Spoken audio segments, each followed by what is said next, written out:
নমস্কার, আমি স্বপন নিউজ নয়া ভারতে আপনাদের সকলকে স্বাগত। এই মুহূর্তের সব থেকে বড় খবর, গতকাল মমতা ব্যানার্জি যে অপরাধ করেছেন, ইডিকে তার কাজ করতে বাধা দিয়েছেন। শুধু তাই নয়, ইডির কাছ থেকে তিনি ফাইল ছিনতাই করে নিয়ে চলে গেছেন, তিনি হার্ড ডিস্ক ছিনতাই করে নিয়ে চলে গেছেন, মোবাইল ফোন ছিনতাই করে নিয়ে চলে গেছেন। এক্ষেত্রে আইনত তিনি পাঁচটি অপরাধ করে ফেলেছেন, অপরাধের সঙ্গে তিনি যুক্ত হয়ে গেছেন। এই অপরাধের জন্য যে কোনো সাধারণ মানুষের জেল হয়ে যেতে পারে। মমতা ব্যানার্জির সেক্ষেত্রে কি হতে পারে, আমরা সে বিষয় নিয়ে আজকে আলোচনায় আসব।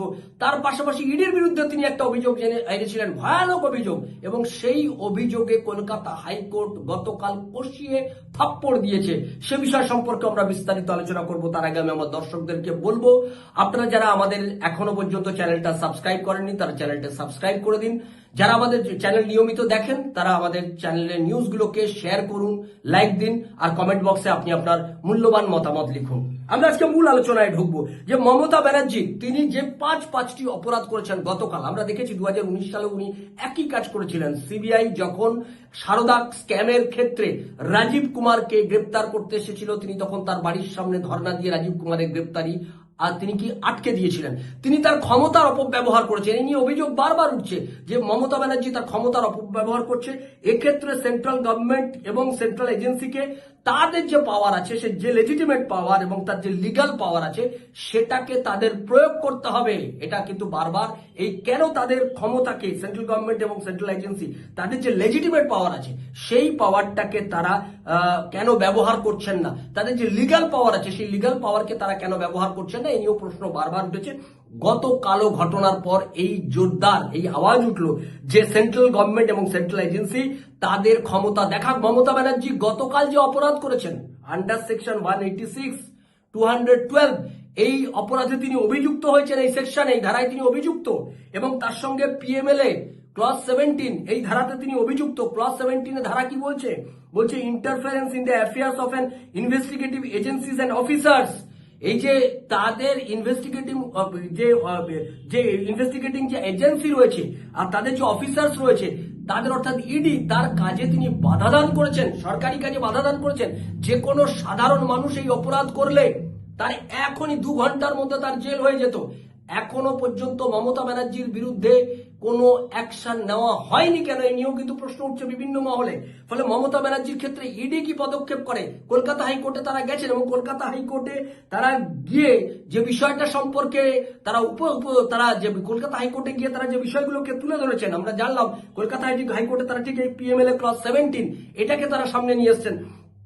আন্ডার সেকশন 186, 212 এই দুটো সেকশন সম্পর্কে তারা কি পদক্ষেপ নিচ্ছেন, আমরা সে বিষয় সম্পর্কে নজর রাখবো।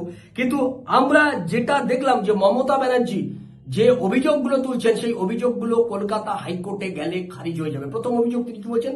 টাইমিং, নির্বাচনের সময় ইচ্ছাকৃতভাবে ইডি নাকি এই কাজটা করেছে, এই অভিযোগ তিনি তুলেছেন। সেক্ষেত্রে দেখা যাচ্ছে যে এই কোল স্ক্যাম, কয়লা কেলেঙ্কারির তদন্ত 3 বছর ধরে চলছে।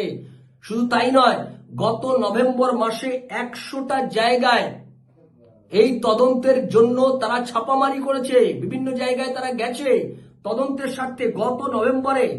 আর এবারে 10 জায়গায়, গতকাল শুধু কলকাতা বা পশ্চিমবাংলা কিংবা প্রতীক জৈন তার বাড়িতে হয়নি, শুধুমাত্র আইপ্যাকের অফিসে হয়নি, 10 জায়গায় হয়েছে। তার মধ্যে 6 জায়গায় দিল্লিতে, কলকাতার 4 জায়গায়।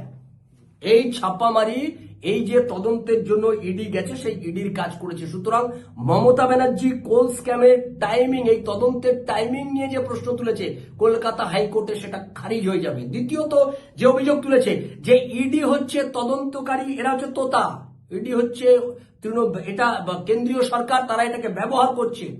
এই ইডির যে পিএমএলএ ধারায় তারা যে সমস্ত তদন্ত করছে, সেই তদন্তের কনভিকশন রেট 95%।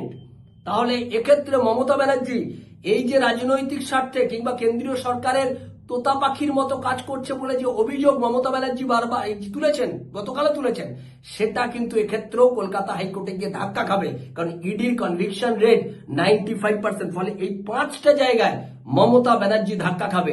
আর কলকাতা হাইকোর্টে মমতা ব্যানার্জি তার পুলিশকে দিয়ে অভিযোগ করেছে তাকে নাকি ইডি শ্লীলতাহানি করেছে, ইডি নাকি তাকে সেক্সুয়ালি অ্যাসাল্ট করেছে।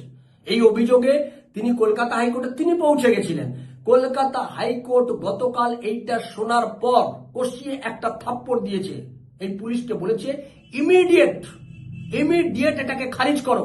ইডি তদন্ত করতে গেছে, তোমরা তার বিরুদ্ধে শ্লীলতাহানির মামলা দিচ্ছ, তাদের অফিসারদের বিরুদ্ধে শ্লীলতাহানির মামলা দিচ্ছ, তাদের অফিসারদের বিরুদ্ধে সেক্সুয়াল অ্যাসাল্টের মামলা করতে এসছো, ইমিডিয়েট ওটা খারিজ করো। সঙ্গে সঙ্গে তারা ক্ষমা টমা চেয়ে গলবস্ত্র হয়ে সেই ক্ষমা চেয়ে তারা সেই মামলা তারা খারিজ করে চলে এসছে। এখন দেখার যে এই যে Mamata Banerjee under section 186, under section 212, PMLA 17 clause number 17, এই তিনটে ধারায় আইনত তিনি অপরাধী। তিনি গতকাল যে কাজ করেছেন, সেক্ষেত্রে কলকাতা হাইকোর্টে ইডি কি ভূমিকা পালন করে, কেন্দ্রীয় সরকার কি ভূমিকা পালন করেন, সেন্ট্রাল এজেন্সি তারা কি করেন, হাইকোর্ট কি করেন, আমরা সেই সমস্ত বিষয়গুলোর উপর নজর রাখবো। আপনারা নজর রাখুন নিউজ নয়া ভারতের পর্দায়। আর আমরা বলি যে আমরা রাজ্যের সমস্ত সনাতনীদেরকে ঐক্যবদ্ধ করার জন্য আমাদের যে প্রয়াস, আমরা আগেই বলেছি, গীতা এবং উপনিষদ পিভিসি কার্ডে আমরা ভারতবর্ষের মধ্যে প্রথম নিয়ে এসেছি। পিভিসি কার্ডে গীতা উপনিষদ গত 2 বছর ধরে গোটা রাজ্যের, গোটা দেশের বাইরের বিভিন্ন প্রান্তের মানুষের কাছে আমরা এই পিভিসি কার্ডে গীতা উপনিষদ পৌঁছে দিচ্ছি। আপনারা যারা এটা সংগ্রহ করতে চান, মূল্য মাত্র 120 টাকা, আমাদের সঙ্গে যোগাযোগ করবেন 7044244525। আর আমাদের আগামীকাল থেকে 16ই জানুয়ারি পর্যন্ত আমরা থাকবো, আগামীকাল থেকে 16ই জানুয়ারি পর্যন্ত আমরা থাকবো গঙ্গাসাগরে। আগামীকাল থেকে 16ই জানুয়ারি পর্যন্ত আমরা থাকবো গঙ্গাসাগরের কপিল মুনি আশ্রমের পাশেই যে ভান্ডারা হচ্ছে, সেই ভান্ডারাতে আমরা 7 দিন ধরে এই সমস্ত মানুষজনকে ওখানে যারা আসবেন, যারা গঙ্গাসাগরে যারা আসবেন পুণ্যার্থী, তাদের জন্য আমরা খিচুড়ি আলুর দম এই যে সেবার আয়োজন করেছি। যারা আপনারা আসবেন আমাদের ভান্ডারাতে আসবেন, আর যারা আসতে পারবেন না তাদের পরিচিতদের বলে দেবেন এই ভান্ডারাতে এসে যারা যেন যোগাযোগ করেন। আমরা 7 দিন ধরে এখানে এই ভান্ডারায় সেবা প্রদান করব। কপিল মুনির আশ্রমের ঠিক 500 মিটার দূরেই আগামীকাল থেকে আমাদের সেই ভান্ডারার উদ্বোধন হবে আগামীকাল, এবং আগামীকাল থেকে আমাদের সেই ভান্ডারের কাজ শুরু হয়ে যাবে, সেবা প্রদানের কাজ শুরু হবে।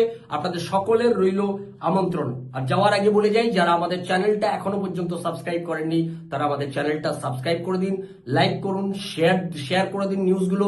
আর তার পাশাপাশি আপনাদের যে মতামত সেটা কমেন্ট বক্সে লিখুন। ভালো থাকবেন, সঙ্গে থাকুন নিউজ নয়া ভারতের। নিউজ নয়া ভারত আপনার কথা বলে। নমস্কার।